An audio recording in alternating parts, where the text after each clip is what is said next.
Good morning, good afternoon, everybody. Thanks very much for joining this next episode of In the Nick of Time. We're going to get started in about 10 minutes. In the meantime, if you want to share you're here with us, put your name in the comment section below so we can highlight you on the screen. If you have a question, also start with the queue. We're going to be joined today by Joey, former Platform One, now at the Outpost, but is also one of the founders of AFWERX. So we'll be talking about how to bring startup innovation into the Department of Defense. And if you want to come and sell to DoD, this is the place for you to be, so you can learn how to get accredited, but more importantly, how to get either a Sbir or on contract with the department. So stay tuned.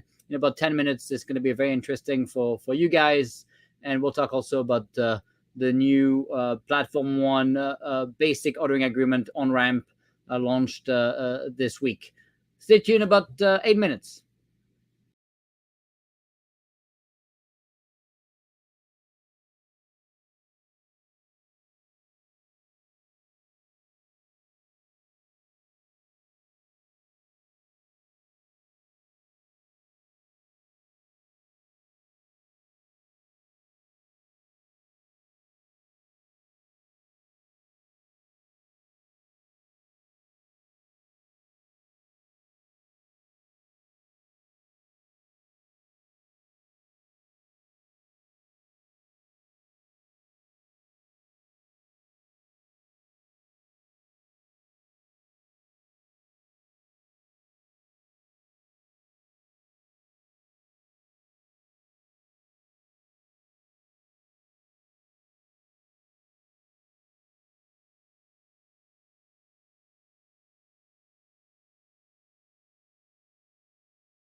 Good morning, good afternoon, everybody. Thanks so much for joining this next episode of In the Nick of Time. We're going to get started in about 5 minutes with Joey. Today, we're going to be talking about small businesses and how to do business with the department, how to get accredited, how to get on contract. It's going to be very interesting. Joey obviously has a great background, both within Platform One and AFWERX. So he very much know all the little abilities to get where you want to be. So stay tuned. We're going to get started about 5 minutes. In the meantime, if you want to share you here, just put your name in the comment section below so we can highlight you. Also wanted to remind everybody that Platform One has launched their basic ordering agreement on ramp. So if you want to bid, this is the largest DoD DevSecOps contract vehicle. So you definitely want to be on there if you want to sell DevSecOps services or licenses. So check out the SAM publication here on the screen. Stay tuned, about 4 minutes now.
Good morning, good afternoon, everybody. Thanks so much for joining us in the next episode of In the Nick of Time. This is going to be a fun episode today with Joey, a great friend and colleague over the years, getting things done in the Department of Defense, both at AFWERX and Platform One, and now at the Outpost. So we're going to be talking about how can small businesses and companies do business with the Department of Defense, and how to get started, how to get accredited, how to get where you want to be in terms of sales and marketing, and of course also accreditation of your software as well. So stay tuned. This is going to be a very fun episode. If you have questions, it's going to be the time to ask. Wanted to remind everybody a couple of things today. First, of course, if you have not yet subscribed to the show, do that at the nickoftime.tv so we can send you the mailings every week to let you know about the next guests coming every week. You'll see that, again, next week we're going to have a great, amazing guest from the Linux Foundation to talk about embedded systems and how she literally implemented the real-time OS support on Linux. So that's going to be fun. We'll announce it at the end of this episode. Now, also wanted to remind also people that we are launching Learn with Nick. We have a few seats left when it comes to the early adopters for the launch by the end of this month. We have about 45 video segments on digital transformation and DevSecOps, Kubernetes, Service Mesh, and all the good stuff that you need to learn if you want to be able to move at a place of relevance and compete in this world. So we're launching the platform in September, and we're going to release new video segments every other week and have live Q&A sessions with the members every other week as well for 2 hours. So it's going to be a great community of practice for people that want to learn about DevSecOps and digital transformation. So make sure you check it out. If you're interested to become a member, you can shoot an email at info@preventbridge.com. Finally, Platform One is launching their basic ordering agreement BOA on-ramp. So it gives you an opportunity as a company to join the contract vehicle, which is really the largest vehicle in DoD for DevSecOps. So if you have interest to bid on this and become one of the BOA holder, you want to click on this link I'm putting here on the chat again. So click on that link on the sam.gov so you can bid for this new on-ramp and become one of the companies providing support and services to the DoD for DevSecOps engagements. So if you have products or if you do services and consulting, that's definitely a contract you want to be able to be part of. So check it out. It's pretty rare that the on-ramps are done now. So you want to check it out before it is too late. And of course, our friend JD has done a great job at Platform One by creating this new on-ramp and making sure that the right companies can be picked to get the job done and have a breadth of diversity and of course different sizes and teams with different skills to bring value to the warfighter. So check that out. Now, wanted to, of course, introduce our guest. If you don't know him, is amazing. I'm going to remove this comment so you can see his bio here. Before I bring him on the screen, I'm going to give you a quick rundown of his background. Joey Arora is today the VP of Growth at the Outpost. He's been leading the conversation when it comes to businesses that want to learn how to work with the government. And the Outpost helped over 250 companies win about 300 million of contracts, which is pretty amazing. Before that, of course, he was with us at Platform One as the Chief Skilling Officer. He was working to streamline and scale the operations of the government program that is Platform One, designed to get commercial software authorized for DoD, of course. And what he's been building is also helping organizations to be able to use Platform One at scale, also with a reseller program as well. He is, of course, an Air Force veteran.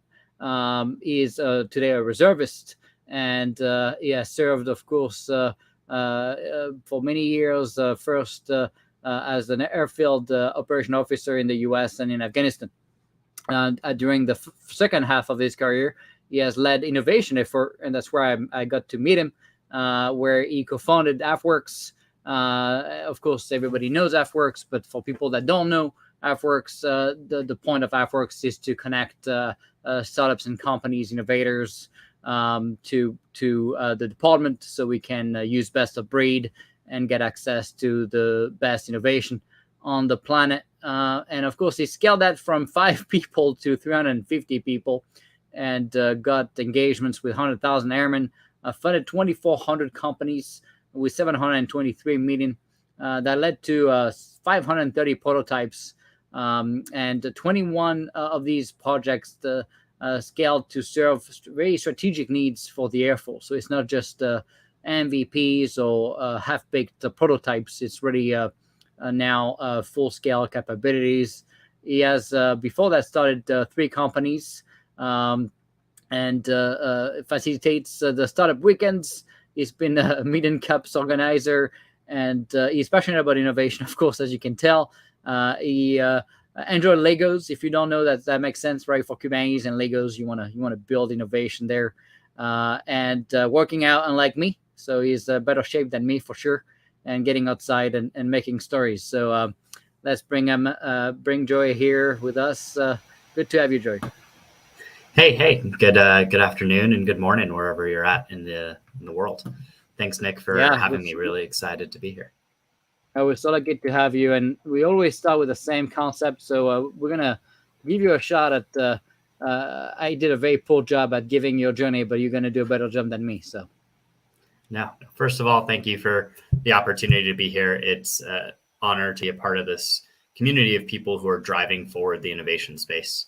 A little bit about me. I grew up in Denver, Colorado, and it's been an amazing opportunity to be involved in a community with amazing mountains. I grew up in an Indian household and went to school at CU Boulder, did ROTC there. That's how I ended up getting my commission and going into the Air Force. A key part of that was also the President's Leadership class at CU. It was through those connections that I made in college that actually ended up getting me connected to the team that started AFWERX. Steve and crew, I'd met Steve back in 2010, and we were friends, then reconnected back in 2016. So a little bit about my journey. I spent the first 5 years of my Air Force career doing airfield operations. So I was in charge of air traffic control, radar tower on an airfield. And I've always had a passion for, hey, how do we do things a little bit better? How do you bring in the entrepreneurial spirit? How do you bring in the right technology? And from day one that I was in the Air Force, I was like, man, I can do more on my phone than I can on my Air Force computer. And unfortunately, that's still true today, but it's still being worked. We're getting a lot closer to the right technologies being in the right places, and our computers being fixed. So through that passion and that drive to hey, how can we make the Air Force a better place? I got the opportunity to be connected to people like Dave Hardin, Steve Lauver, Chris Benson, Austin, and that community of folks that are driving forward. Hey, they wanted to solve problems. And we got the amazing opportunity to build AFWERX from the ground up and really shape the way that the DoD has been looking at how do you work with small businesses, and more specifically, how do you work with startups, high growth companies, and how do they partner with the DoD to scale out their technology and apply it to warfighter problem sets. So that's been what I've been passionate about for the last few years. I left AFWERX in 2020, went to Platform One. I love my time there. It was a great opportunity to learn and really work through, hey, Platform One got started. How do we actually deploy these services at scale? And working through the business challenges behind that was a key part of what I did. And the team is phenomenal at Platform One. Really excited that the BOA is open, getting more opportunities for great businesses to be a part of that ecosystem. And since then, I left to join the Outpost. Dave and I worked together at AFWERX. I founded AFWERX, founded the Outpost, and got a chance to work with him. And here's the VP of Growth. We're passionate about helping companies win inside of government. And so our tagline is do good, make money. And our whole focus is how do we help companies scale out in the Department of Defense and in government contracts. So we've helped over 250 companies win over $300 million. over the last 3 years. And sort of a thread through all of this in my journey is that I've been really passionate about how do you scale great companies? How do you get startups involved with the DoD? And it's really been a unique opportunity in all of the work that I've been doing to bring together national security, technology, and capital. And being at the intersection of all of that has been a phenomenal life journey for me. And I'm excited to see where this goes. So, and yes, Cody, I'm clean shaven today. So, well, you're on duty, right? So that's what happens. So, all right. So obviously, it's a pretty amazing journey. You're pretty young, like me, right? I don't know how old you are, but maybe you're younger, or I don't know. I don't even know. How old are you? 30s, 31. 31. So you're even younger than me. I thought I was young, but you beat me there. And you've done a lot. You've done a lot right? of good and stuff. Now, funny, with the Outpost, that's this very interesting model. I was pretty intrigued about it, and I've seen you get stuff done, which is pretty unique, right? Because a lot of people talk about stuff all day, but they don't get anything done. So that's always more exciting when we see actual tangible results. You talked about the amount of money and number of companies you've helped, but when I look back, right, why do we need this dual use technology to beat China? What's the reasoning behind all this stuff? Yeah, if you take a look at it, this is a large question that we're asking here, but it really comes down to sort of the fundamental need of there's two systems that are at play really in the world scale, and that China's viewpoint on the world is that you can have an authoritarian, centrally controlled government that also has outreach and is integrated into the business sector as an extension of government, and controlling the population, controlling what they're thinking, controlling what they have access to is the best way to create a prosperous society. The West in America, the United States, has an opinion on how we build a democracy. And it's saying, hey, we want the freedom of choice, the freedom of press, the freedom of people to choose what they want to be involved in. And enterprise and government are distinctly separate. And it allows for innovation to happen, for growth to happen, and for people to express their own opinions that might be counter to the state's opinion. And what we're seeing in the world is that there is, the GDPs are growing in China and in other countries. And the US has held a dominant position over the last 70 plus years.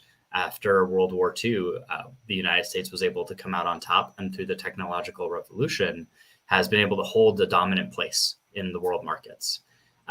Just by sheer numbers, those things are changing. China's GDP is expected to pass the United States. The United States has, less than about a third of the people that China does. And so in order for us to say, hey, how does the democratic system actually exist in a future world where we're outnumbered? We have to really double down on the partnerships, the public-private partnerships that exist between government driving technology forward and the commercial world driving technology forward. Since 1960, the government has the share of the government portion of research and development to today has flipped. In 1960, it was about 70 to 80% of research and development was funded by government. That equation has changed now, that commercial technology and commercial R&D is about 70 to 80%. So we're talking $500 billion of commercial R&D to the $100 billion of government-funded R&D that's happening in the United States.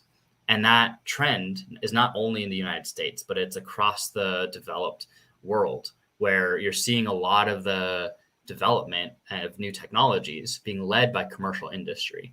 If we want to make sure that we're at the cutting edge of the next fight, we need to make sure that whether it's in quantum, biotechnology, hypersonics, cyber, we need to be able to harness the newest capabilities that a startup is developing, that a major business is developing, and integrate that into a way that our government operates. Because if we take a look at our competitors like China, they see industry as an extension of government. So the R&D that's happening in those commercial companies like Tencent, like the owners of TikTok, they're capturing the data from those algorithms and are able to leverage that into their the way they govern.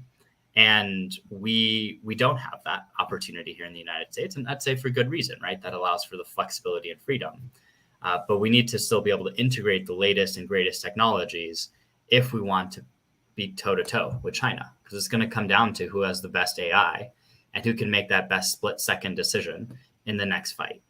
And so it's not only going to be about why do you need the best tech, I'd say, Nick, it's about going a step further and digging into, okay, well, how do you integrate that into the warfighting capability? We're going to talk a little bit more about that as well, about how do you get startups into the DoD space.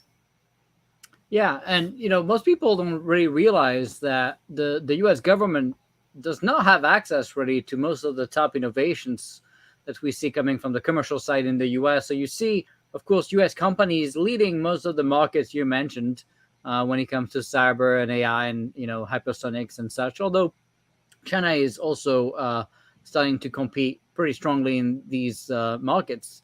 So it's not always true anymore. But the fact is, U.S. companies are doing pretty good, and it's not alarming, right? That you would wake up and be like, well, we need to step up the game when it comes to the commercial side of the house.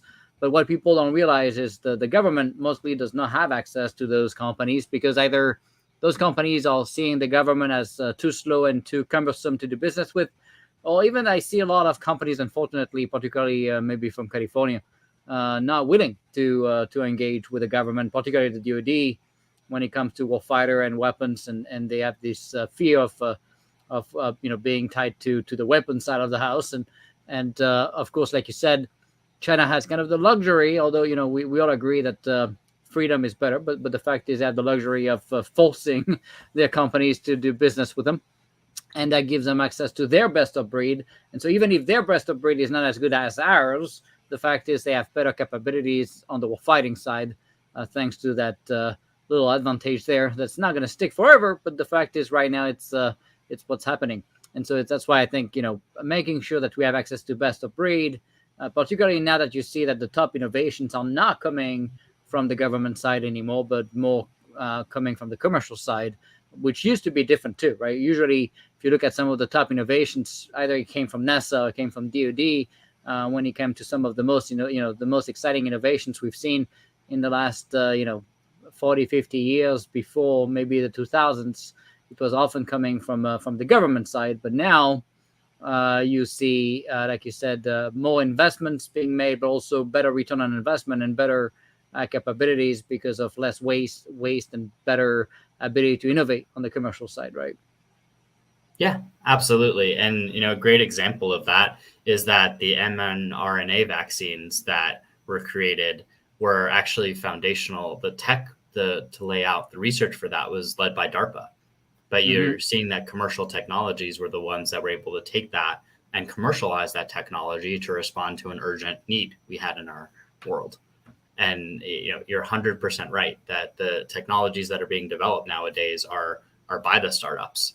NASA is the one pushing out the requirements. They have some amazing technologies that have come from there, but you're still seeing that, hey, SpaceX has pushed the boundaries a lot further than anybody else has, because there's a desire to, in the commercial world, the margins are there now. The industry exists. Yeah, if you look at some of the numbers of SpaceX versus NASA programs, it's pretty mind-boggling. I don't have the numbers on me to give you the exact numbers, but in terms of the waste and the time to deliver and the overspending, which is about in the 50% range on the NASA side versus like the 0.7% on the SpaceX side, and if you look at the fact that NASA was making fun of SpaceX when they were talking about reusing rockets back in the day, and now, without SpaceX, we'll still be using Russia to send people to the ISS. That would be pretty problematic right now when you see that Russia is announcing they're gonna get out of the ISS, and now we would have nobody else to send our people to the station. It's pretty scary that we let both I guess Russia in that use case, but also of course China. If you look at penicillin and most of the ability to produce it if not all of it, is down now in China. It's kind of mind-boggling we let that kind of stuff happen. And so making sure that we have the ability to bring stuff back into the U.S. with the supply chain, and what we've seen both with COVID and also with potential, military issues there. You definitely don't want to have a dependency on, critical technology or medicine or power, right? That you've seen also in Europe, with Europe and, Germany, particularly compared to France, for example. But you see Germany being so dependent on Russia, right? So that's probably not a good idea. So anyway, we got this dual use, right? So we get the point. We get why it's important for the government, right, to get access to it. But why does it matter for the companies, right? Because companies always have two objections, right? One is, if I focus on the government, it's going to cost me a lot of money, take a lot of time, it's going to be painful, right? It's going to move slow. It's not always true, but it is often true, right? And then they're like, well, why don't I focus instead on telecommunications or banking or healthcare, right? Why am I going to go and deal with DoD and classification and all this, nonsense? Yeah. And the reputation that you're mentioning, right, that government is difficult to work with, is one that the government has earned through the work that's been done over the last 15 to 20 plus years. But Yeah. I'd argue that's changing. There's a movement inside of government to do things faster, to do things better, and work with commercial industry, right? You're seeing some of those people that are part of this community that are pushing the pathways forward, right? You mentioned the Platform One basic ordering agreement at the start of this call. And that is a great example of government saying, hey, we're going to push out an opportunity for contract that's going to be quick. We're going to respond quickly, be able to engage with the offerers, and put companies on contract to deliver capability faster than they ever could before. And so as a company is thinking about, why should you consider the Department of Defense? Well, if you're looking at that versus the commercial industry, the honest truth is, yes, it will take a little bit more time. It might take a little bit more time to get paid. But the difference in the opportunity is just like as if you're engaging with finance or healthcare. These are big, complex industries that once you get a foot in the door and you start solving real problems, adding value, that the space to grow, the opportunity to grow and deliver value, to solve meaningful problems, that opportunity is large within the government. And there's contract values associated with that are in the multi-millions, hundreds of millions of dollars to deliver those capabilities. So there's a great business case to say, hey, we want to get our foot into the door. We want to try leveraging R&D contracts or leverage a commercial solutions opening, go prototype a capability with a DoD customer, understand what they truly need, and build on that, and to get to a program of record, as it's called in the DoD.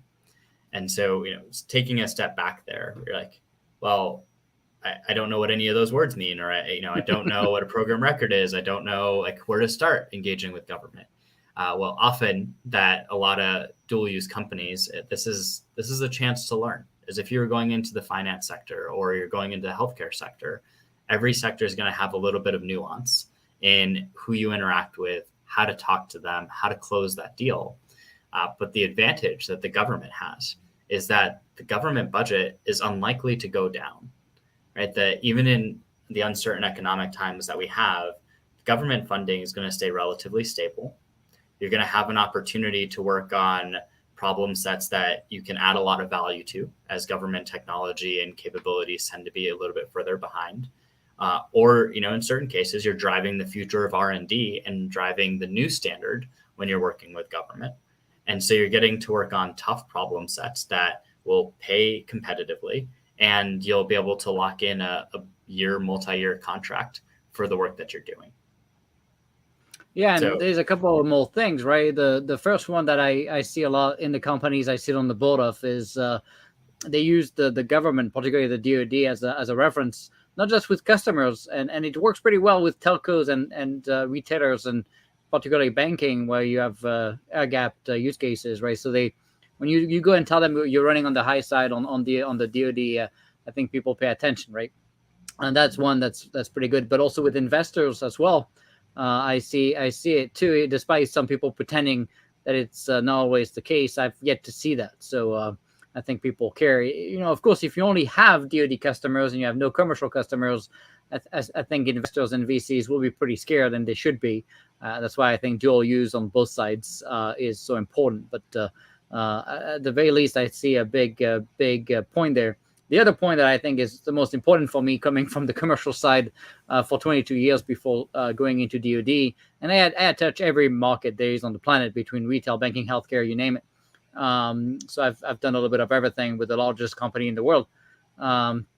And yet, I can tell you, after leaving the government, particularly the DoD, I could not find something as meaningful and impactful to my life. But also, now that I have kids, you look at that and you're like, well, if you want your kids to have a fighting chance at winning against China in 20 years, that's probably the most important thing you could do. So I would argue, if people knew how bad the situation is with China and how much, both lack of innovation, incompetence, waste, whatever you want to call it, is happening in the government, and you see that, you feel like, like you said, we're spending $800 billion a year in DoD, so we feel pretty good about it, right? We feel like we're doing a good job, but they don't know that most of it is wasted. So of course, that doesn't help. But the fact is, coming in and helping, improving that, and bringing real capabilities to the warfighter is such a massive enabler.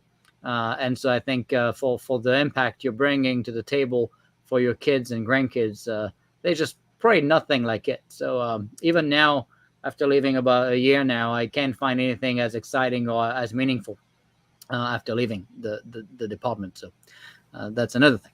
All right. So we talked about the dual use. Now, you have this vision like me, right, that we need to also expand the defense industrial base to a lot of both small and large organizations to bring best of breed. But how do you end up creating the next generation of billion-dollar competitors to the current primes? Yeah. So that's a billion-dollar question, I would say. And the biggest pathways that the Air Force has led the way in creating this, and we help foster a lot of this in building AFWERX, is we wanted to take thousands of small bets, and we leveraged the SBIR program to do so, where we said, hey, they're now doing $75,000 contracts for 3 months, and they're doing about 1,000 of those a year. And then you take the second stage, where you're doing about 300 to 500 contracts that are about $2.25 million, where you're prototyping with those companies and actually having them engage with the government stakeholder, partner with them, with the actual end user of the technology and the customer who's going to buy it, go prototype those technologies. And now you have about 500 experiments that are running each year, where you're saying, hey, is this technology actually going to solve the problems we need? And then you're going to take a few large bets.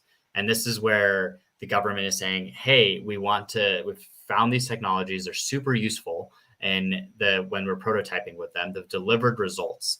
And we want to build upon that. And so AFWERX built up the TACFI and STRATFI programs. The idea behind when we created those was we wanted to make large bets that were happening with those government customers and or with commercial venture capital or other commercial investments into those companies. Because if you want to create billion-dollar competitors to the primes, you need to help these businesses get in touch with those government stakeholders. We need to truly understand what the end users need and where the actual customers are for that capability. Because often the customer is separated from and very distinct in an organizational capacity and responsibility than the DoD end users. And so to create billion-dollar competitors to the primes, I would say that what's happening across the DoD now is where we need to continue doubling down, where you have organizations like Army Futures Command, Platform One, that are leveraging broad area announcements, commercial solutions openings, and these capabilities where they're saying, hey, we want to prototype something. And you're able to accelerate the requirements process that the government has in place. And you're able to prove capability for a warfighter need within a 6 to 12 month period, get paid well to do that, and then to grow and scale those contract opportunities. So once those companies find a niche area to focus on, let's say whether it's machine learning so they can do image recognition, be the best company in that space, and then can you continue expanding that portfolio in other ISR, intelligence, surveillance, reconnaissance capabilities.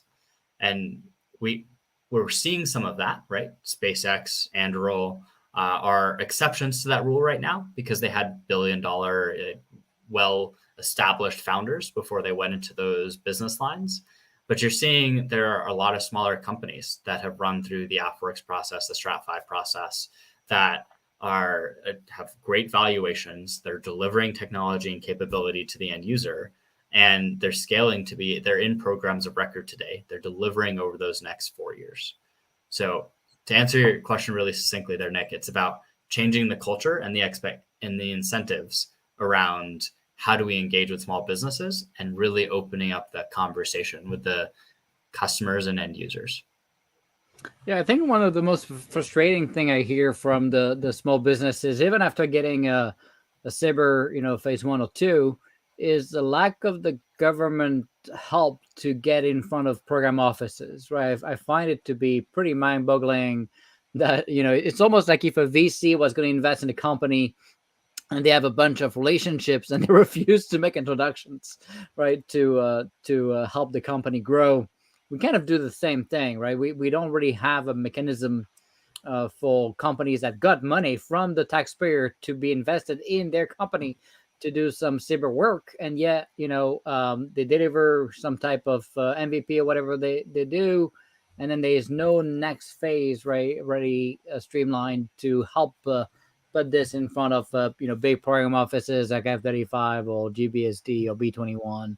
How do you guys end up at the Outpost, I guess, is your model also bridging that gap, or do you stop at the Sbir phase, or how do you help company with that struggle? Yeah, 100%. So at the Outpost, our job is to help companies really bridge that valley of death in understanding who to talk to inside of government. Let's say you've gotten a phase 1 or a phase 2 for the SBIR program, or you've gotten a contract through a commercial solutions opening. Like, well, where do I go next? Can you tell people, you mentioned the commercial solution opening, for people that don't know, just tell us a little bit what's the difference, I guess. Yeah, the SBIR program is the Small Business Innovation Research Program. It's about $3 billion of money set aside a year across the DoD for funding research and development projects that are related to the DoD space. And then there's the things like commercial solutions opening, which is a vehicle to say, hey, we want to prototype a technology, a new innovative technology, and we want to see how that applies to a specific capability or problem set. So there's a lot of different contract vehicles that are out there to engage with government. And as a company, you have to figure out which are the right ways to get introduced inside of the DoD space. What contract vehicles are the pathways you can open up the right conversations? Which ones will allow you to say, hey, we're prototyping and just testing out a capability, and that will then allow you to turn around and scale. One of the beautiful things about the SBIR and STTR programs is that it gives a company a sole source authority for companies to continue winning government contracts. So it says, hey, if you've delivered this specific capability, the US federal government has to actually come to you directly for that capability going forward. Well, that's not something that's super well enforced, but it's something that as a company, if you can go to a government stakeholder and say, hey, this is a capability that we have, and you can actually come directly to us because of the sole source justification, it's a fantastic way to get engaged. And, this is only an hour and a half long show, but there are tons of other vehicles that we can also jump into and talk about. And that, the Outpost, we help with all of these things. We have a prior contracting officer on our team. We have a team of 20 folks that have been a part of founding a lot of these organizations and help driving their success inside the military. Now we're helping opening up those doors and explaining to companies, what are your contract vehicles? Who do you talk to? How do you engage with them? And what do you actually take in that next step? Yeah, and Andy was saying, that he awarded a lot of Sbir phase 2 and hundreds, and only one made it to phase 3.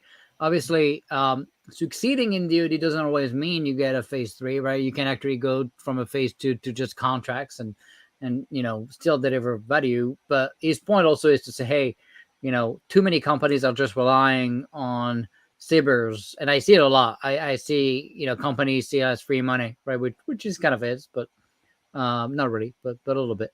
But the fact is, you also can sell, right? You can actually be on a contract vehicle where people buy your products, buy your licenses, buy your services.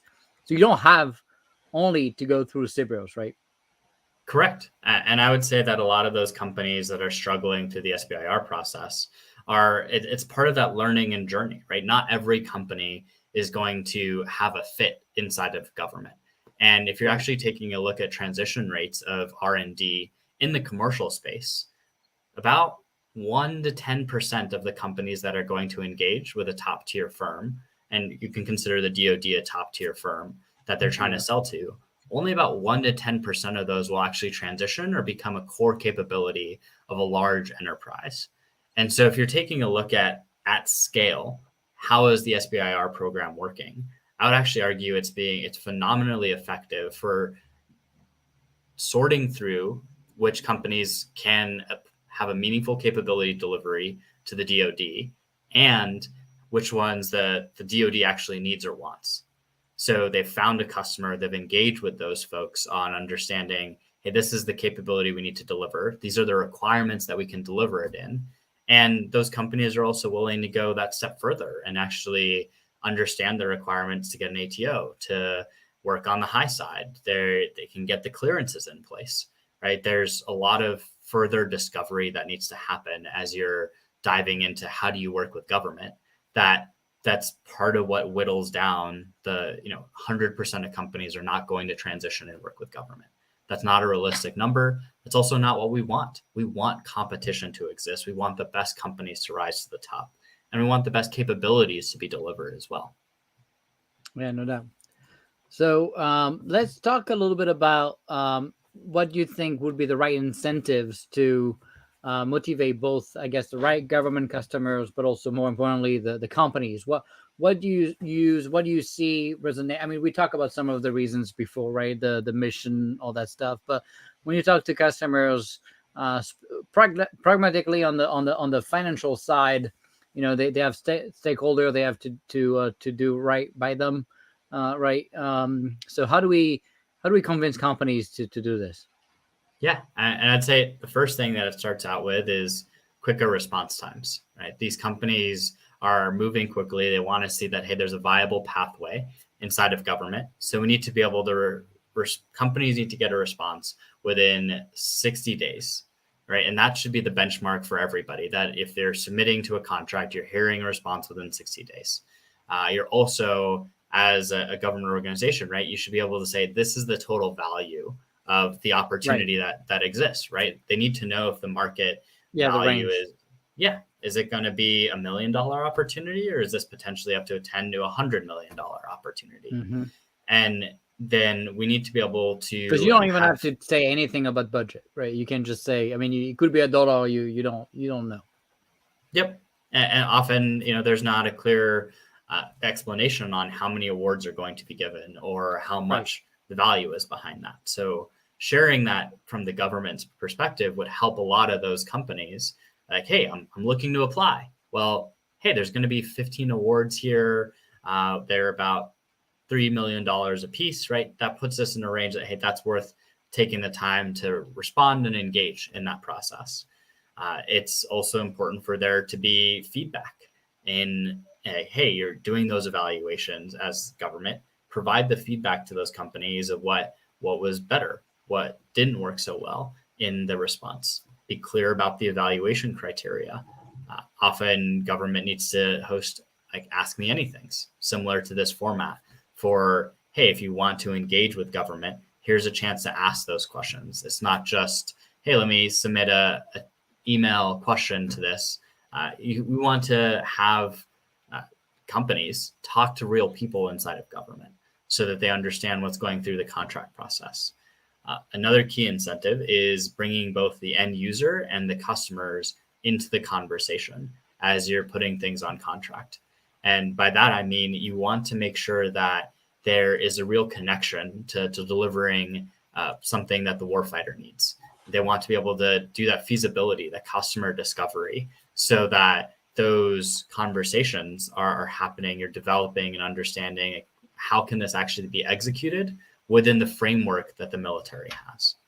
And then the customer needs to know and say, hey, I'm actually planning for this to be brought into a long-term capability for, we have budget line items inside of government. And when government is looking at that, those budgets are planned 2 to 4 years out sometimes. They need to be able to say, hey, this capability you're delivering, we can slot that in this timeline. And so that's, if you take a look at the incentives, it's about paying quickly. It's about making sure that you actually are talking to the right end users and the right stakeholders.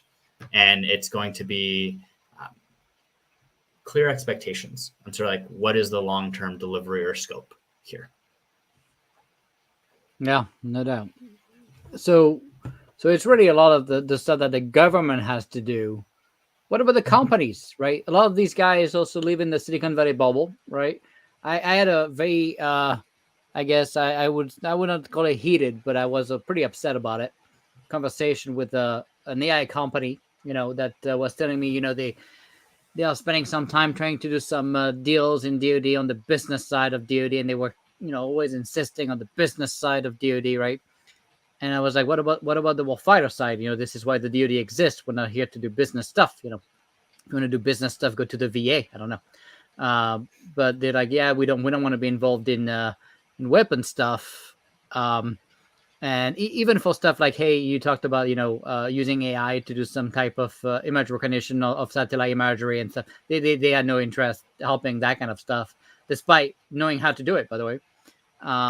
And I just, find it frustrating that they're willing to take the money, some piece of the money at least, right? And pretending, they're not getting their hands dirty or whatever it is they believe in, right? So I'm like, so you're willing to take the money, but only when it's business stuff. So you don't believe in the mission then. If you don't believe in the mission, why are you taking the money, right? It's kind of, you're trying to be like righteous and, almighty, but you still take the money, right? So it's that just makes me so upset, and look, and Nick, I understand the line, right, with like killing stuff, right? But I told people many times that better imagery recognition would have probably saved life or prevented, for example, the Afghanistan debacle where we bombed the bus that had 13 kids because we didn't know better, right? If we had the technology that we were working on with Google and Project Maven at the time, and if they didn't stop it just because of a few hundred people complaining about it, we would probably have avoided that kind of nonsense. And so people see it as, hey, we don't want to kill people, but you can also save lives, right? Yeah. And so 2 things I wanted to highlight there is one, that we're the Department of Defense, and the point of the Department of Defense is to defend our freedoms. It is not to go out and kill people. That's not the purpose of the Department of Defense, right? It's to defend the American values. And sometimes that does involve the pointy end of the stick of saying, hey, that you do need to go kill people to get the mission done. But also, right, there's a large part of the DoD that is not the pointy end of the spear. There are a lot of things that have to do with maintenance and logistics and operations and cyber that are not about killing, but it's about defending and running a business operation that is the U.S. military. The military has about 3 million plus people as part of the operation. It's the largest organization in the world, and it has the most employees if you take a look at the DoD as a whole. And so there's a lot that has to happen for those commercial businesses that they can get involved in the defense apparatus that don't have to do with the pointy end of the stick. But Nick, you were specifically pointing out, like, hey, what incentives do those companies have to work with the Department of Defense? Well, I would say that there's stable revenue opportunities for those companies to work. There's an opportunity to work on meaningful problem sets. There's an opportunity to work with a core capability development that might be pushing the technology forward that you can turn around and then tech transfer and apply that to the commercial side and grow your commercial business. And a key thing is, right, a company has to decide what their identity is, and if they're willing to contribute to the defense of our nation. the defense of the values that we collectively believe in as a nation. And that's what the Department of Defense exists for. I work at the Outpost, and I'm part of this community because I believe in the overall values that our nation has. And a company has to decide, right? Are you fully into that conversation? Are you, ready to accept that in order to defend our values and what we believe, that we sometimes have to do things like harm other people and kill other people, part of the pointy end of the spear, to defend those values. And sometimes that has to happen because that's the brutal reality of our world today.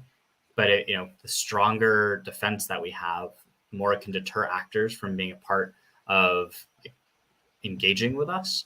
And it also allows for us to do things, as you mentioned, right? The tragedies can be avoided if we have the amazing capabilities that our commercial sector can bring to bear.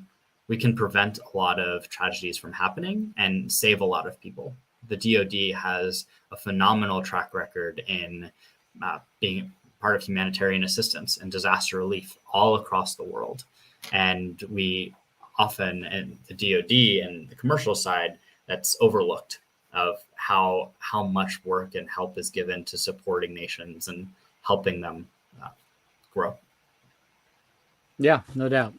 And, the fact is, China is not waiting for us to figure it out. And when I see, AI companies not want to be involved in AI weapons, I understand. The fact is, China is building those weapons, so you don't want to be the one without it. And, like the deterrence on the nuclear side, you don't want to be without the deterrence, right? The deterrence can actually save lives, more than actually using the weapons, right? So it's just a matter of having the capabilities that we need to defend the nation, with the hope that we never have to use it, right? But if we have to use it, it better work, right? It better be good. And so we need to be proactive for that. And that's why I tell people, it's not just about killing people. It's also about saving lives. It's sometimes, what you got to do. Maybe, 5-6 people have to die to save thousands, So, I'm a little frustrated by the younger generation in the Silicon Valley bubble that I call living in the kumbaya world, where they benefit and enjoy all the freedom that they're given thanks to the sacrifices of the war fighter, but then they don't realize it. So that's I remember speaking at KubeCon a few times, and every time at the end, people come and shake your hand. I had the largest audience, probably 2,500 people, and I would at least 5-6 of them would show up and wait in line to not shake my hand and tell me that I had too much blood on my hand and killing babies with jets because we put Kubernetes on jets, So anyway, it's what it is. Those kids need to wake up and join us in the real world, But they told me they had to go spend a little bit of time in the puppy room, to recover from my keynote. So that's what they do. They put puppy rooms now in conferences, right, to go and pet puppies because conferences are so stressful. You need puppies to recover. That's the kind of generation we're creating. But anyway, but Nick, like diving into that a little bit, right? It's about helping and communicate that, hey, these are the shared values that we're trying to defend, and that's right. Not going to be accepted by everybody, but that's part of the beauty of our nation, right? Is that we can allow people to say, no, we don't want to be a part of that. No, we don't want to be involved. Oh yeah. Do whatever you want. Yeah, but it's that collective defense, right? Like that we're coming together to say, hey, people will start being a part of the process and realize that we have to defend our nation. Otherwise, we won't exist. We won't have it. So you have to bring these capabilities. For some reason, they just believe everybody is nice and happy, and we're the one attacking others for no reason, and so it's almost like we're creating the problems. And sometimes we've done that, So maybe they have a point sometimes, but the fact is, most of the time it's not the case. But it's just a matter of realizing we live in a real world. Yeah, and I've been there at the pointy end of the spear and been there in those missions, and I can tell you that all of the people that I have worked with are people that have their hearts in the right place, that are doing the right thing. And when mistakes happen, it tears these people apart. And it's not something that the military takes lightly in any way, shape, or form. But the people I've served with have the hearts in the right place and are doing the right thing every day. Yeah, no doubt. So anyway, we talked about all this good stuff. So now let's talk about some of the solutions, right? We talked a little bit about Sbirs and CSOs. What are the funding mechanisms that exist, I guess? Yeah. So at a high level, the DoD has $3 billion of R&D funding that's going out each year. And this allows for companies to get involved and say, hey, what is our customer discovery feasibility study? How are we delivering to a new capability that the government needs, specifically the military needs? Then there are hundreds of millions of dollars that are being put out via commercial solutions openings, via other transactions, via broad basic ordering agreements, broad area announcements. These are all open vehicles that are out there. And when you're looking at a funding mechanism for a startup, what you want to find is, hey, what's the organization you want to work with? What R&D funding do they have available? What delivery fund, like operations funding, do they have available?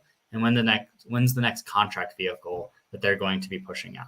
You're seeing a lot of great communication coming from military organizations through the public conferences, that they're sharing the timelines nowadays of, hey, here's when we expect the next contract opportunity to open up. Here's how much we expect it to be. That's not happening in 100% of military organizations, but if you're going to the military conferences, you're starting to see more and more of that being communicated to. One of the best ones that we helped reshape inside of the Air Force, I'd argue, is the SBIR program. It's a great open door into the Air Force. It's a $75,000 3-month contract to do customer discovery and feasibility analysis with the U.S. Air Force, figuring out who your potential customer is, how can your technology be applied. That goes into a phase 2. That's a $1.25 million contract where you can, for 12 to 24 months, where you're delivering that capability and you're proving out with your end customer, hey, this is something that they actually want to build and deliver. Then there's opportunities to go to phase 3 there, where you're working directly with that government customer and they're paying for that development. So as you're looking at funding mechanisms, I would say it's highly dependent upon which organization you're a part of or wanting to work with. What are the mechanisms there for? Are they moving into operations? Are they sustaining? Or are they doing R&D work? And how do you pull all of that together? And it's something that we help dive into for whichever organization you're looking at.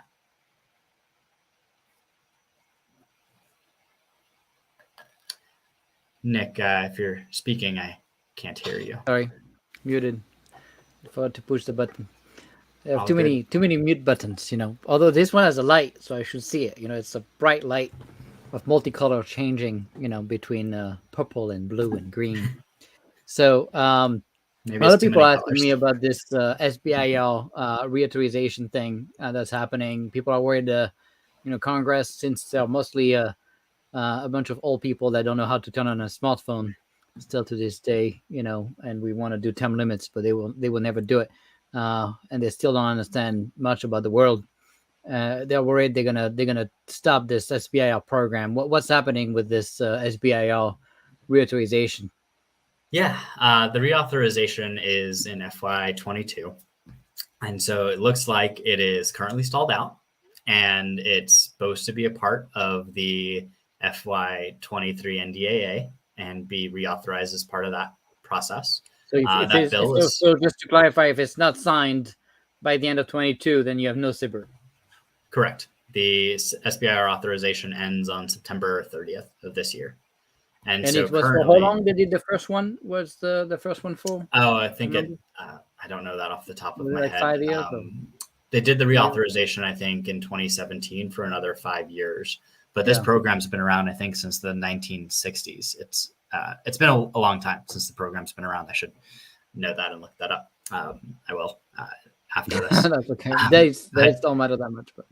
But part of the reason that there's a lot of frustration and questions about the SBIR program is a lot of the data that was coming out about the companies transitioning through leveraging phase 1 or phase 2 dollars. The intent of the SBIR and STTR programs is that companies are developing technology and then commercializing that technology so dual use businesses can exist. I would argue that in some areas of government, the SBIR program has been executed phenomenally. And whether it's with NIH or NASA, those programs were executing really, really well in making sure those technologies actually transition to the commercial space. If you look at some of the data, DoD is the largest spender of SBIR money. It's actually a 3% tax on all R&D funding, with DoD having the largest budget. In turn, we have the largest SBIR and STTR budget. But a lot of, Senator Rand Paul was taking and looking at like, hey, what's the transition rate for companies? How many of those companies are getting multiple SBIR contracts, and why are they just living as a company off of research? There are some scams there, right? I mean, there are some companies that just live off Sbir's, right? There were, and even like founders that just keep creating new companies and move. That's despicable, though, right? It was, right, and there was a lot of data pointing towards that. But I would argue that in the last 5 years, we've changed that dynamic, right? I was part of the team that helped reshape the SBIR program for the Air Force, and that's led to changes across the other services as well, where they're looking more at how are we truly getting dual use tech inside of the DoD? How are you getting a company that has commercial viability, that they are actually selling commercially? What are the evaluation criteria for companies that, do they have traction? Do they have commercial customers? Do they have, what's the revenue that they have from these products?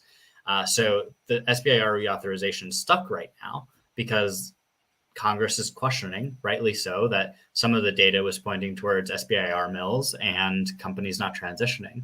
But if you take a look at the last 5 or so years of data, especially coming from the Air Force side, which is the largest spender of SBIR dollars, is that we've changed and shifted the narrative. There are more companies that are dual use that are a part of the SBIR program now than there ever were before. Those companies are transitioning to programs of record at a higher rate than ever before, which is those phase 3s is what they want to call those government contracts. And you're getting a large percentage of these companies to scale in ways that they were not when the program had different incentives behind it. And so the Sbir reauthorization is currently going to go to the Senate. It'll be part of the NDAA for 23. We'll see if the NDAA is signed before recess, before September 30th, or we're going to end up with another continuing resolution. That's never the case. Congress doesn't know how to do their job. So that would actually mean for this time, unlike other contract that can still continue, I guess, you would not be able to do new Sbirs, right? Because the reauthorization has ended. Yeah, so that's the unknown because the SBIR budget is off of 3% off of the top line R&D budget. And so there not being a authorization for that, I think it's going to be a very interesting time that if it's not renewed by September 30th, we're going to see a gap in the program. I'm pretty confident that the SBIR program is going to get renewed. There's been tremendous benefits and amazing companies that have come out of the SBIR program as a whole. I think that unfortunately the timeline may not be what the DoD and the U.S. government wants. Yeah, and so you mentioned that the Air Force is the largest, I guess, user of Sbir's. Is it because of the total R&D budget, and because it's a percentage of that, right? The 3%. Is it why we're the biggest consumer of it, or is it because of you like it? Oh, what's the reasoning, I guess? Yeah, the SBIR program is a 3% tax on the R&D budget of an organization that has over $100 million of R&D. And so the Air Force has the largest R&D budget of all of the services. And the Air Force, that's why the Air Force has the largest SBIR, STTR budget. The Army and the Navy also have large SBIR, STTR budgets as well. How much do you know the difference? I mean, are we talking like 20%? Is it big or is it just a small? It's about 10 to 20%, right? You're looking at like 3 main services. It's $3 billion approximately over all 3 services. Interesting. But overall, so even if it is reauthorized and makes it into the NDAA, which is not 100% sure, but pretty likely, right? There's still a risk of gaps, right? Because of the fact that they're not going to freaking sign it.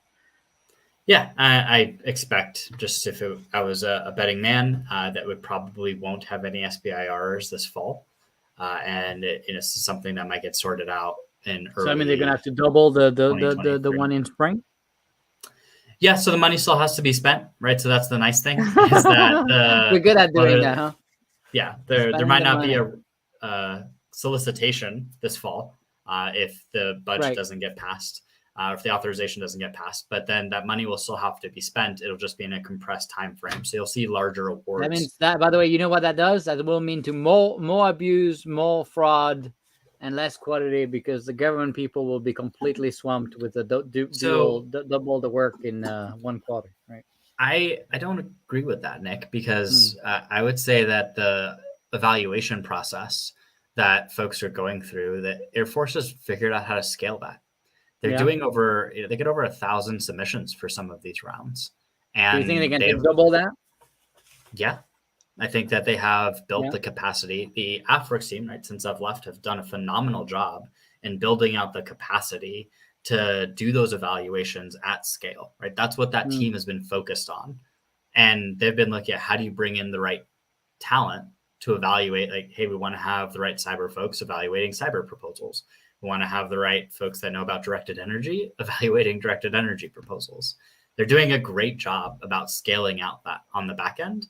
And I would say that even if they have to do 2,000 submissions for the next round, you're probably not going to see that large of a jump, right, in submissions between if there's one gap there that I would actually say hurts the submissions because, as we were talking about, right, consistency, short timelines are the lifeblood of those startups.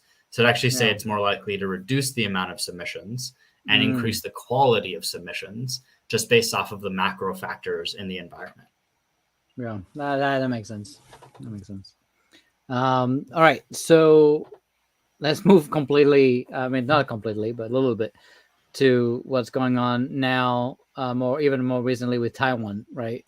What would you say with what's going on now? What would be the impact to the nation with what might happen and what's going on right now? When you see, the importance of Taiwan, of course, for chips and other things. What's your take on that? Yeah, so we touched on this a little bit earlier in the conversation. You were talking about how the U.S.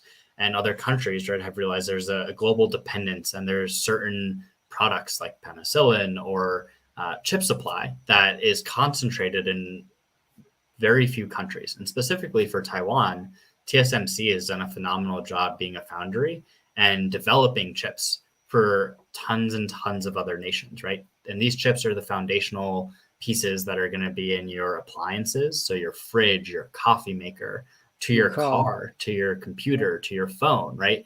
Chips are now part of like every single thing that we're doing. Hey, the speaker that I have, right? There's a chip in there that makes this work.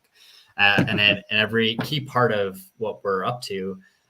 And so with what's happening in Taiwan right now, the U.S. finally did, and it was a great thing that we passed the CHIPS Act, right? That's a $52 billion investment into developing and broadening that capability here stateside, because chips are a foundational capability of all of our military technologies and capabilities as well, right? When it comes to putting in warheads, all the way to getting our computer systems to work so our airmen and guardians and sailors can talk to each other. With what's happening in Taiwan, I actually think this is, and post-COVID, I think the U.S. is actually having a great reawakening that we need to be able to foster and encourage the development of critical capabilities here stateside, whether that is specific food production, additive manufacturing production, chip production.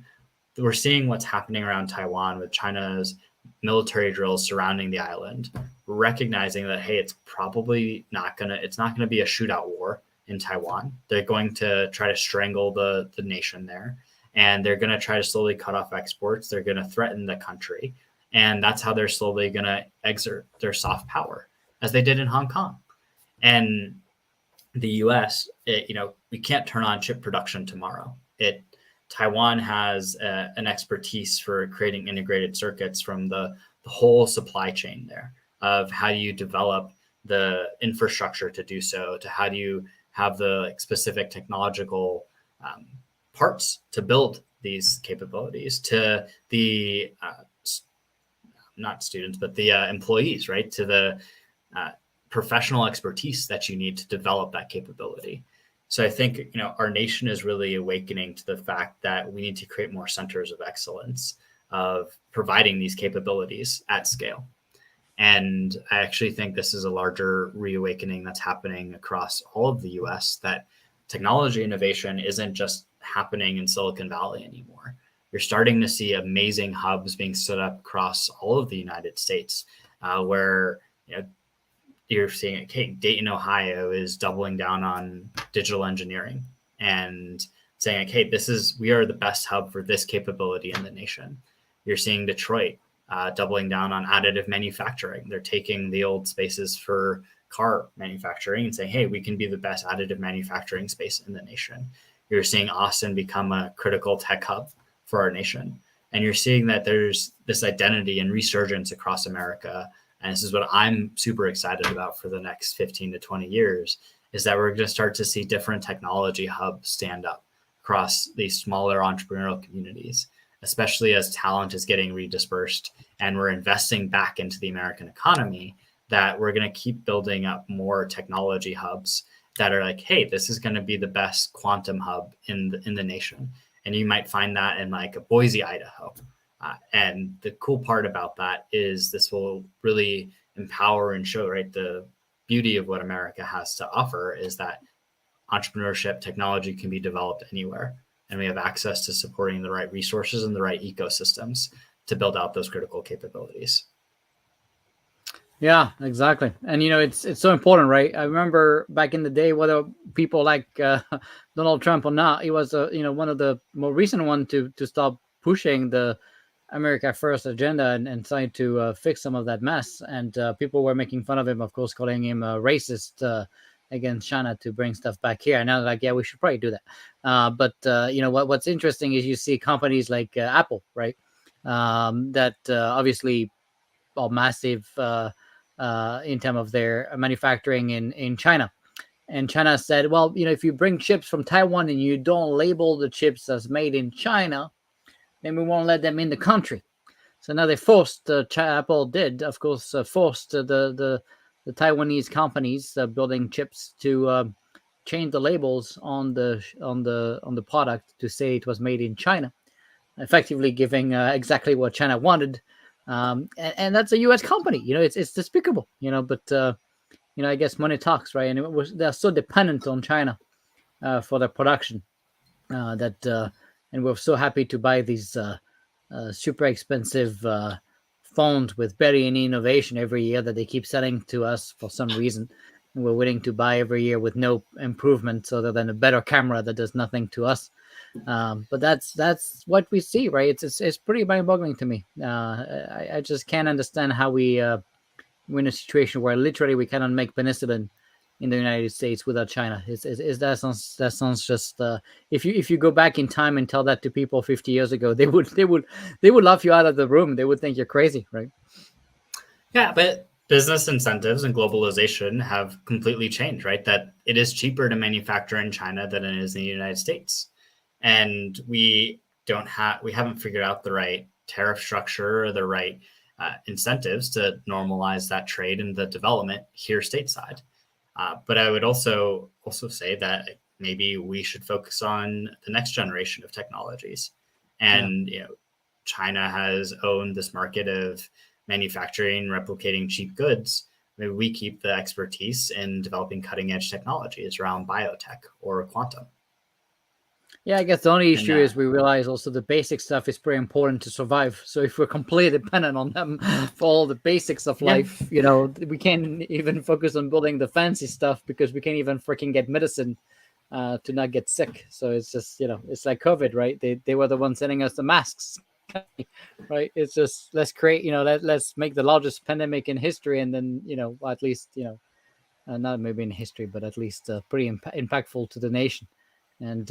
And then they sell us the masks, that goes along with it. It's pretty fun. Anyway, it's just what it is. Yeah. And that is the big change that I would say is happening in the world, right? Is that we're going to see a lot of nations bringing in manufacturing capability to their own countries and sustaining that. But that's also, right, that don't necessarily know if that's something that we can bring all stateside, right? I don't know if that's a sustainable answer.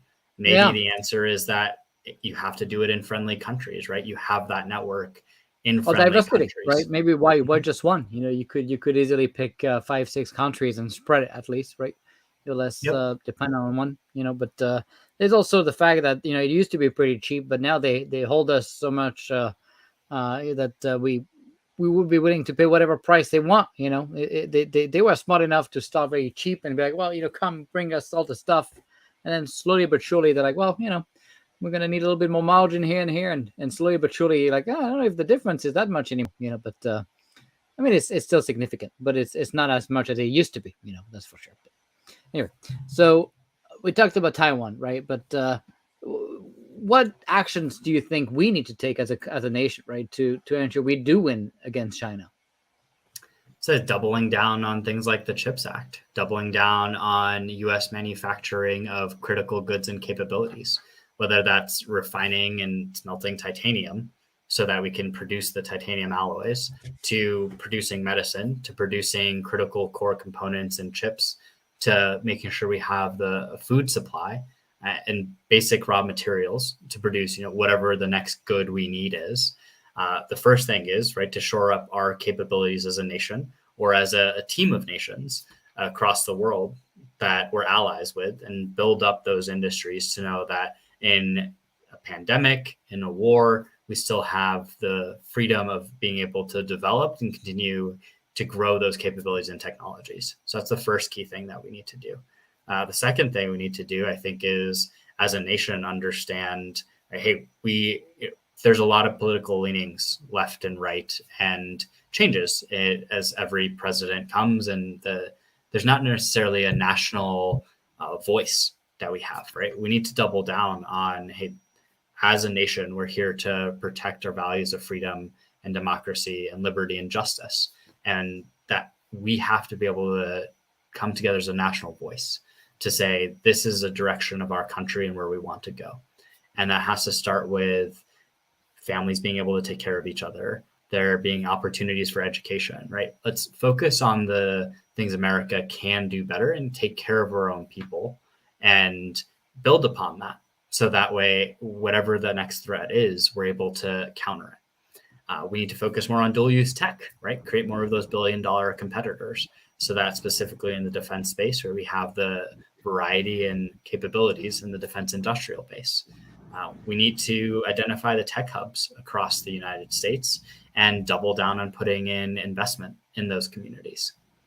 And we need to foster a stronger education system as well. It's one of my personal things I would love to see. So all these things are barely happening, right? I mean, look, the fact is, whether we like it or not, we're barely scratching the surface in terms of getting these things done. I mean, we feel pretty good about it, right? See some improvements, but it's still not where we need to be, particularly when you consider the volume of population. We're talking about 4 times more people, but also they have 112 million, I think I read recently, science technology graduates, which is, a third of the United States right there. So, that gives me a lot of anxiety, In fact, since I had kids, I can tell you that's why I've been so frustrated and why I have less and less patience for like the bureaucracy and all the discussions, and time is for action, right? And there's some anecdotal, I would say, progress, but we help push this the chip law that you just mentioned, that we pushed that for 5 years. Finally, some investment is made. I mean, sure, that's not bad, but it's not going to make a massive difference. It's somewhat significant, but it's not enough compared to what China does, right? So overall, if you look at the likelihood, right, if you take your 20 years from now and you try to jump in time, how are we doing? Is it like hey, we need to wake up now, DEFCON 1, or is it just like, okay, we have time and we can figure it out? Yeah, I'm not a believer that we have that time and that luxury of time. These are problems that are going to take decades to solve, and we need to be taking massive action to work on them now. And to answer your question of like how do we change that mindset, it's That's the hardest part. The culture change, changing the mindset of our nation to say we need to double down on these investments and focus on sort of this long-term vision is something we struggle with as a nation. And we need to take a serious look at, hey, where are our priorities and what are we trying to defend here? And that conversation is only going to happen and change by the one-on-one conversations like we're having and with the audience that we have here today. That we need to focus on, hey, we want to make more investments in our education system. We want to make more investments in our manufacturing sector. And I'd say that the amazing thing that'll happen is that you're going to see different small communities across, like, hey, in Denver, right? They're doubling down on the space capabilities that are out here. There's a great space community being developed in Colorado Springs to Boulder, Colorado. There's a lot of space companies that are being developed. You'll see a lot more investment from the city and the state into these kinds of companies. And creating more of those public-private partnerships with the military will allow that industry to grow a lot faster. I would say that the military has a unique position in this because the DoD has the largest budget of any portion of the U.S. government.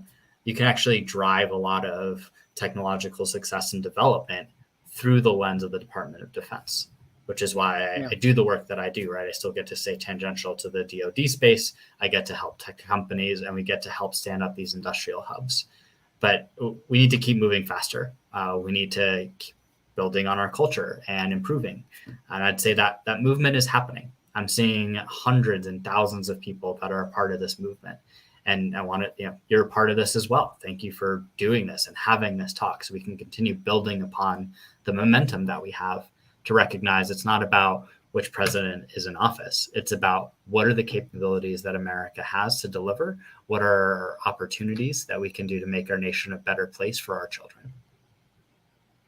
Yeah, and that should resonate with everybody, right? And in fact, I would argue the reason why we're so divided right now is mostly because of China and kind of spreading this kind of communism, nonsense into the schools and spreading this and kind of dividing the nation, fighting, but there's also like a complacency aspect, right? Where when you win for too long, at least you feel like you're winning for too long. You feel like it's not important. No one can come and take what you have, right? And that's a dangerous thing. We've seen it with companies, right? Completely disappear, and companies, you move on. We've seen Empire do the same, right? But people don't know the history anymore. I've seen so many videos on YouTube of kids being asked who was the first U.S. president. That lady said George Bush. This can't be real, It's just, what are we teaching our kids? You talk about education, right? I tried to partner with universities. Many of them reach out to me proactively themselves, reaching out to me to get content on digital transformation, DevSecOps, cyber, and they all wanted my stuff, right? But they didn't want to update the content more than every 5 years. I said, I'm not going to associate my name with some type of curriculum that's going to get stale and useless, So I said, hey, at least do 3 years, come on. Meet me in the middle. I wanted 1 year. They wanted 5. I said, hey, let's do 3. And they're like, nope, we're not going to do that. so that's why I created Learn with Nick, because I didn't want to do this, but there's just, I had no option. It's just mind-boggling. The whole education system, right, is pretty broken, right? And we're teaching the wrong things. You look at China starting to invest in education in AI at 7 years old, we don't even teach kids how to write and read anymore. It's worse than it's ever been. We don't teach the history of the nation, the values, right? There's no more anthem. I didn't have that in France. We don't do that, in France because we're separate school and stuff. But I don't know. But I assume when you were younger, the anthem was part of your education, or was that already gone when you were growing up? That was. We did the Pledge of Allegiance in class, and that I wouldn't necessarily say that is the core pinnacle of what's going to have us define our values, but right, it's a key part of that, and an important piece of saying, hey, we're a part of a larger nation together. But Nick, you said, hey, you're going to stand up the Learn with Nick school at the end of the month, and I'd say that is how we start restoring and challenging some of these barriers that we see, right? You're going to see institutions that are successful because they are willing to learn and adapt within a 12-month cycle instead of a 60-month cycle. And you're going to see that those are the companies that are able to compete on the world stage going forward. And I'd bet on the American spirit. Yeah, there are challenges and there always will be, but I'd bet on the American people and the American spirit that those are the people that are going to lean in, start creating new innovations and technologies, and we as a nation will rally behind those people and those opportunities. And it's a hope. It's not a plan, but it's something that I'd say that we can keep doubling down on and keep building those enterprises, keep building businesses, because I'd say entrepreneurship and business is probably the number one way to impact the world today. Yeah. So you've been deployed to Afghanistan, right? Mm-hmm. And so it's I think it's the year anniversary. I don't know if that we call that an anniversary or not, but that's a sad anniversary, I guess, of the U.S. leaving the nation. What have you seen, particularly with Warfighter, right? Do you feel like, we're having a tough time, obviously, attracting talent? Some people say it's because people are fat and we can't find people in shape to come and serve. I don't know if that's a real, if it's a real thing, but I'm sure we're fat, but I'm fat, that's for sure. But no, I don't know if that's enough.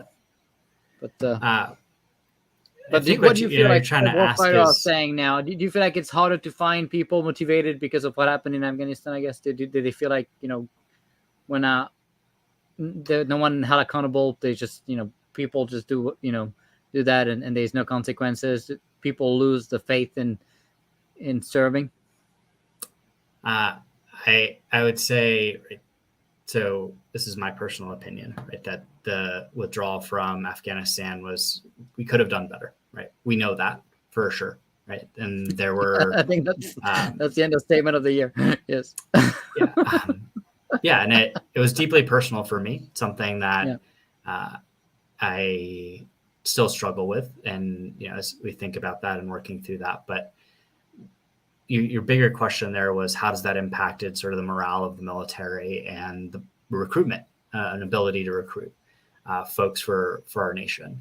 And I would say that that is one factor among a lot of other macro factors in terms of like health and fitness, in terms of willingness to serve, that we have a lot of people who are disinterested in engaging with the military.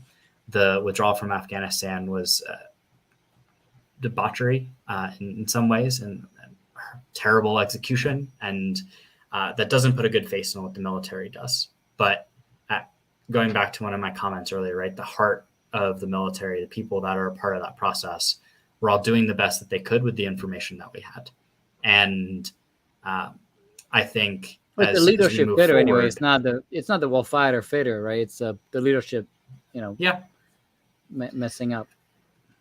Yeah, and mistakes have been made, but we have to learn from them. That's one of the key things Are we learning? Are we learning though? I don't know. Are we learning? Yes. Yeah, we are. I think some of us are learning. I don't know if they're learning, but I feel like they always come up with excuses, right? It's just like, it was never a good time to leave. Sure, but that's not what we're talking about. We're not talking about the timing. We're talking about how. The how. Stop with it. Why can people just say, we're messed up, and just why do we have to always come up with excuses, right? We can't just own it. At least do that, right? People died. Just own it. And that is one thing I think is important, right? As a leader and individual myself, right? You have to own the mistakes that you make. And we made a mistake in that withdrawal, and I will own that part, right? That we can do better, and we will do better. Did you see a lot of people talking about leaving the department? Obviously you're still reservist, but you decided to live, active duty full time, right? To go to the Outpost. What was the big push? Was it just I wanted to see other things? You've done plenty, right? So you don't have to stay longer. But was there something that was pushing you to? Was it frustration? I know I was frustrated for sure. Yeah, I think people know that. Yeah. So it's actually a fun fact in my story that I actually left active duty in 2017. And the reason that I left was because my career field functional said, no, I can't go start AFWERX. And I can't go build work in the innovation space. And I was frustrated, right? As an officer, as an airman, I saw that there are pathways that we can build things, make things better. And I wanted to go into the startup space. I'd started a couple of companies before that in 2014 and was building those, deployed to Afghanistan, shut those down. But what I wanted to do was go be in the startup space. And it was through the connections I'd mentioned earlier in my story, that through a connection I made in college, Steve and I got reconnected. We actually ended up, there's a longer story there that I'll tell over a drink sometime of how we ended up meeting in Qatar. But we got together and I was like, I want to be a part of this movement to make the Air Force a better place. And right, DIUX was stood up at the time. I'd gone out and visited them and I was like, I want to be a part of this. I want whatever it takes. And what it took for me at that time was separating active duty and going to a full-time reserve job for the next 3.5 years. Full-time reserve? I didn't even know that. Interesting. Yep. Okay. Yep. And so, there was a 68-day period there, right, that I didn't get paid. I just was like, I'm going to show up. I'm going to keep doing it. And 68 days later, my paperwork got transferred and I finally was able to go in the reserves. I was trying to work every day, right? Like show up and like, hey, where's my paperwork? Hey, how can I get involved? Hey, I'm right here to start doing stuff. But I left active duty because of the frustration of, hey, I want to make the Air Force a better place. I was given sort of like a golden ticket and an opportunity to work with a world-class team in founding AFWERX, and all of the amazing peers and friends I've met along the way that inspired me to keep serving. Because over the last few years that we built AFWERX, worked on Platform One, and when I was on the government side of things, it was truly an opportunity to build a movement of people who want to make the Air Force and make the world a better place. Because this isn't the military that they joined. This is the military that they're building and we're building every day. And that was what inspired me to keep serving as a reservist, because I wanted to keep doing that. And that's also part of why I'm still in the Air Force Reserves and my side job. And Outpost is what I do full time, because I get to stay at that intersection of tech, national security, and capital. That's very exciting. I mean, I wasn't tracking the journey there. That's pretty fun. Obviously, we'll thank you for your service there. Obviously, you made a massive difference. So I guess now you're on the commercial side and still reservist, but let's assume we're talking about the Outpost now. How do you guys at the Outpost help companies with all the stuff which I described? What's the model? How do you do it? Yeah. So we talked earlier about, hey, there's a lot of complex ways of how do you engage with government? What contract vehicles are out there? Who should we start talking to? We at the Outpost, we help answer those questions. We see ourselves as a talent extension for companies that want to work with the DoD and want to work with government. We help you understand who you should talk to inside of the government space, what to do on the BD side, who to engage with, how do you build that relationship, understanding what's the next contract vehicle. We also have an amazing proposal team. We'll help with that proposal creation, submission, and we will also help you with managing those contracts afterwards. We have a team of 20 people. We have myself and Dave, prior founders at AFWERX. We have Matt, prior founder at SpaceWorks. We have folks from the Army side. We have a prior contracting officer on our team, a creative director, proposal writer. And so we have a stacked team here. I'd say it's the A+ team. We've been there, we've done that, we've created this, we've been successful in helping companies navigate not only the SBIR process all the way up to StratFi, TACFi, but also commercial solutions openings, broad area announcements, CSOs, FAR-based contracts. Our job is to help companies win. And we do that through a business model engagement. And I'm happy to talk to folks about that more as well. Yeah. And so, in fact, let's take a couple of questions that people had related to that, right? Someone was asking about all these contracts, government contracts limited to U.S.-based companies, or do they also extend to friendly nations? So it depends on the type of contract vehicle. SBIR, STTR is limited to U.S.-based companies, but there are definitely other contract vehicles out there that we can jump into. Can they create a subsidiary? Can a foreign-owned company create a subsidiary in the U.S. Is that good enough to meet the SBIR requirement, or it takes more than that? No, it has to be a U.S. owned company fully and right by U.S. citizens as well. Mm-hmm. And so that gets a little tricky if it becomes a subsidiary of an international company. Right. But those are things that we work with our lawyers to dive into with you and help those companies understand how to engage. And when you say, does it have to be just majority owned by by a U.S. person, like 50%? What are we talking about in terms of the 51%? Yep. So even like if someone was to take an investment, right, from an investor that's not U.S. based, that could change that 50% there, right? It can. And there's different rules around the majority owned by venture capital operating companies as well. So there are some waivers for those, but where that VC capital comes from and if they have an influential role in the company or ownership stake, that can change award criteria.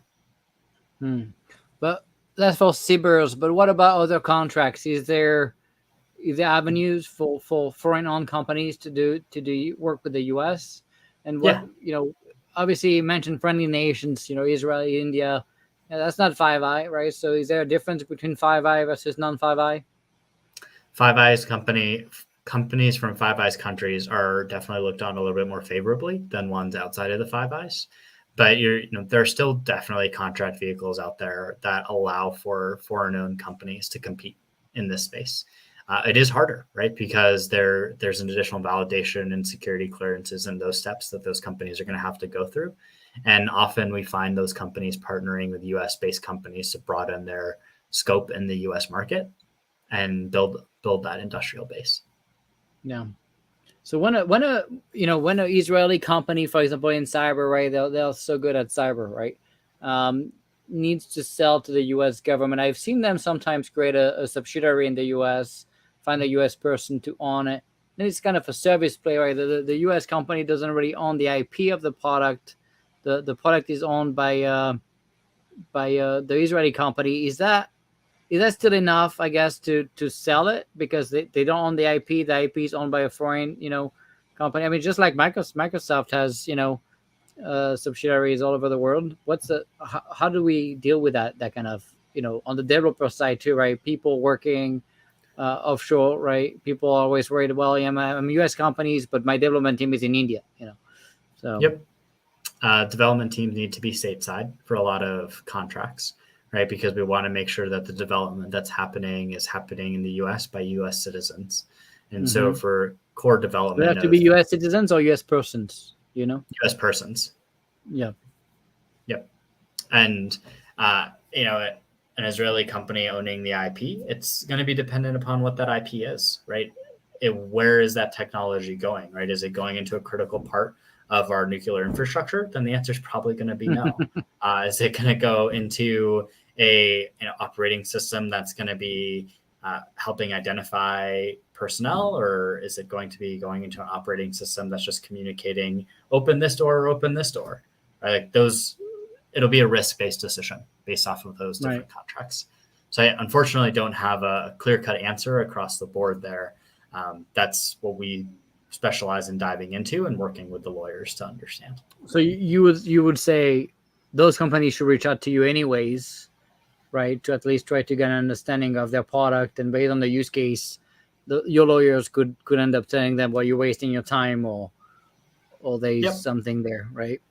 Yep. The majority of the work that we do at the Outpost is with US-based companies. I'd say 99% of that is where our focus is. The international space and working with international companies has been a market that we have not really actively touched because there's still a lot of work to be done with the US-based companies and helping those transition and scale. And so that's been our focus at the Outpost. That makes sense. Yeah, no doubt. So Joseph was asking, how important is Cmmc to winning contracts? Well, I'd say Cmmc doesn't exist yet because they reverted it, and the execution is going to be extraordinarily complex for any small business.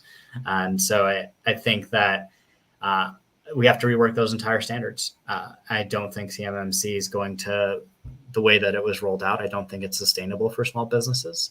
And it eats up you can't operate in the DoD space if you have to meet all these requirements prior to even entering as a small business. Yeah, I think prior to winning a bid is a disgrace.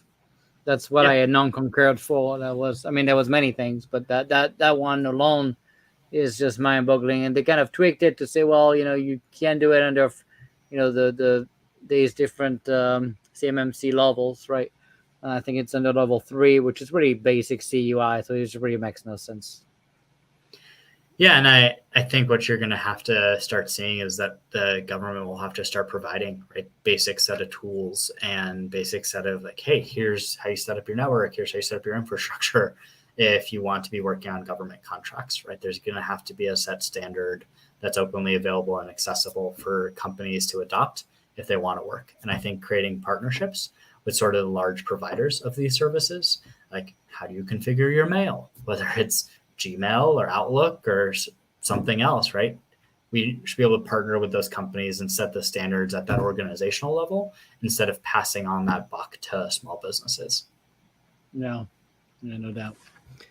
But doesn't mean we don't care about security too, right? So people still need to do better. And it's not an excuse, being a small business is not an excuse to completely ignore cyber, right? Compliance is one thing. Yeah, everyone needs to have 2-factor authentication turned on, right? At the very least, we should start there. Yeah, there's a stop there, right? Yeah. All right. So Christopher was asking here that, he has a small business.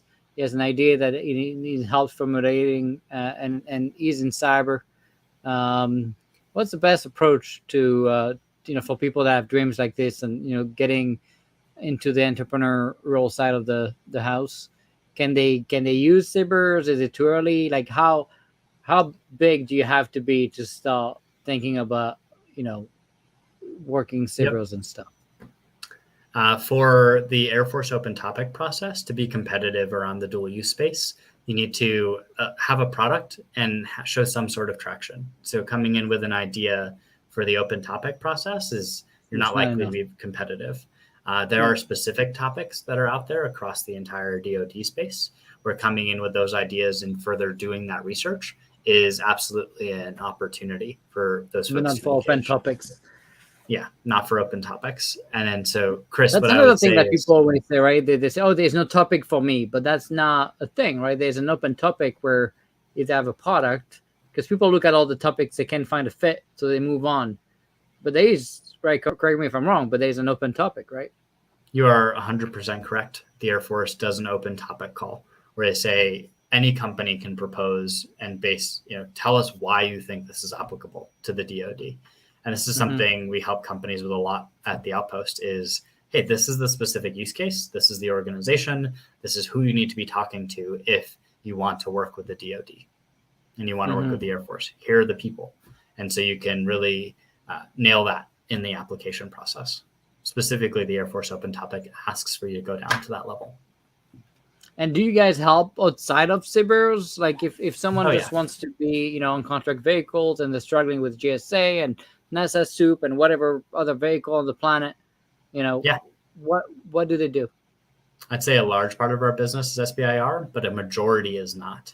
So we do a majority of our work in working with phase 3 contract vehicles, GSA, getting folks on schedule, getting folks on OT or CSOs.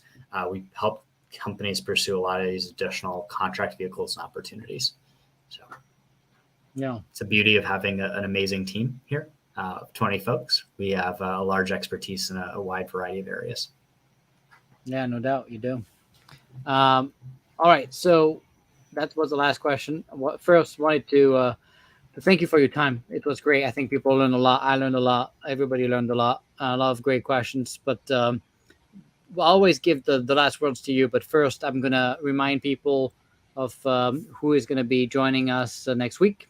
So next Tuesday, August 23rd, we have dear friend Kate Stewart, who is a VP of Dependable Embedded Systems at the Linux Foundation. And she's going to join us to talk about embedded systems and the cybersecurity. She was part of the founders of SPDX, the Software Bill of Material Linux Foundation format.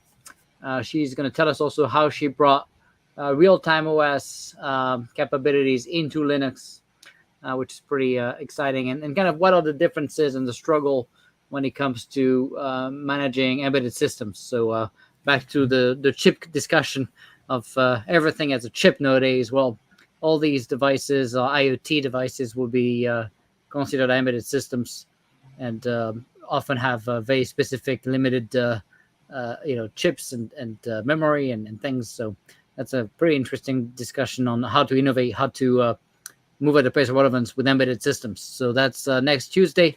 Want to remind also, I'm going to bring up back the slide for a second, because I want to remind everybody that Platform One is calling for this Platform One basic ordering agreement on ramp. Finally, I had asked that we do an on ramp every quarter, but I think that's been 2 years. But I don't know how long it's been, but it's been too long. So the good news is there is one now, so don't miss it. So if you're a company that brings DevSecOps digital transformation value, you should really take a look at that BOA and try to be part of this contract vehicle, which is really the largest DoD DevSecOps vehicle.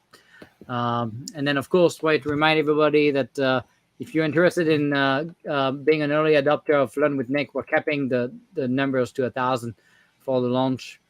And we're very close to it. I think we have like maybe 20 seats left. I don't know. I need to check the numbers. But the way to do that is to send us an email at info@preventbreach.com, so you can get access to the website and start learning. It's continuous learning, so it's not stuck in time, unlike the universities. We're going to do a new video every week. Another week we'll have a Q&A session, 2 hours. We have telcos, banks, healthcare companies, so it's not just DoD stuff. It's a lot of big Fortune 100 companies, but buying kind of hundreds of seats at a time for their teams. But it creates a pretty cool community of practice there. So yeah, that's going to launch at the end of the month. And now over to you for the last words.